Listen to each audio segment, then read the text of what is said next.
Yeah, what up, what up? It's your boy Riziri HD. Now, I've invited you all aboard the Rocket League hype train prior to its release, and I've shared my first impressions. Now, I've taken a break from the fun I've been having with this game to share my review. This game is brought to us by Psyonix, the same company that dropped supersonic acrobatic rocket-powered battle cars back in 2008 on the PS3. Woo!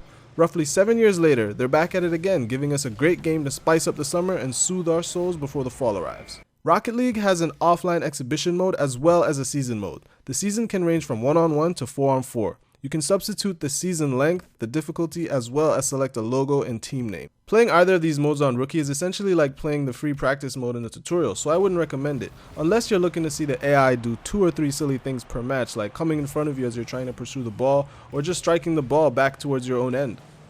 The default control scheme in this game is solid. One thing I would highly recommend to anyone playing this game for the first time is doing every tutorial this game has to offer. Once you get familiar with the controls and what to press in certain situations, the game begins to feel more comfortable. There's also cool things that you can unlock for your car, like hats, different flags, wheels, and you could even change the type of color of the fumes that come from your exhaust when you use the boost. Gameplay. Where this game really shines is in its simplicity. You're playing football while controlling a rocket-powered car. How cool is that?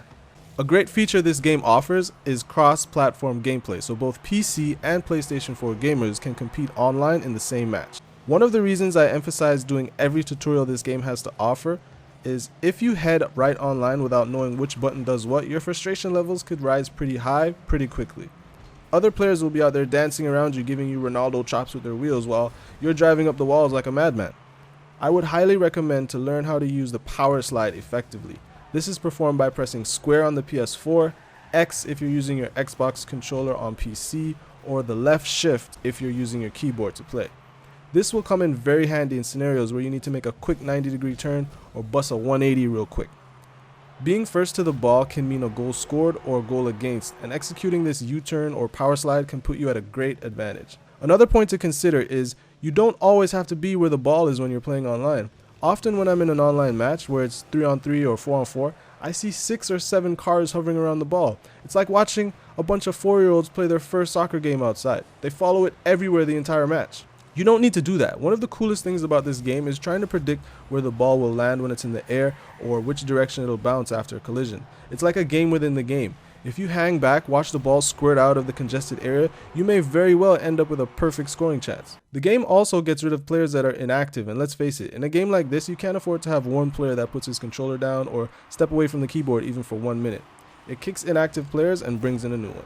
What I didn't like. If I were to make this review 3 weeks ago, it would have included several complaints about the online matchmaking, but currently there are several improvements and it's a much smoother experience.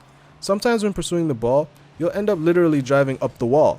It would happen at the most inopportune times, and although I understand why the cars and the ball are meant to ride up the walls by design, I kind of wish there was an extra game mode or field where riding up the walls wasn't permitted.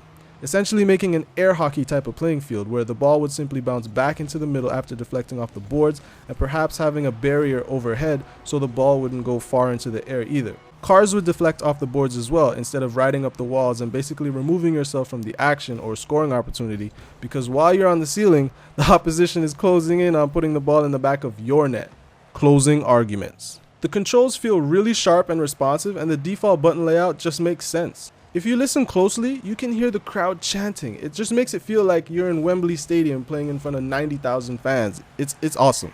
You'll pick this up and learn it quickly, and you unlock something almost after every match. Being able to play on the console and play against your friends on the PC is a great feature. This isn't a game that you put down after a few days. You'll be playing this for quite some time. The replay value is tremendous. The offline season mode could use a little bit more customization, and as mentioned, the AI does some pretty silly things at times. No further questions, Your Honor. Excellent. At the time of this recording, Rocket League is still free for PlayStation 4 gamers. I would highly recommend you pick this game up ASAP, as it's great fun online, especially if you're running with your friends or happen to stumble across 2 or 3 teammates online that kinda know what they're doing. If you're on PC or just getting into the Rocket League fun after it's no longer free, this title is definitely worth the asking price. Okay everyone, I hope you enjoyed my review of Rocket League. I'd love to stay and chat with you some more, but I'm on a hat trick and I need to put one more in the back of the net before the coach subs me out. I'll talk to you in the next one. Skit it!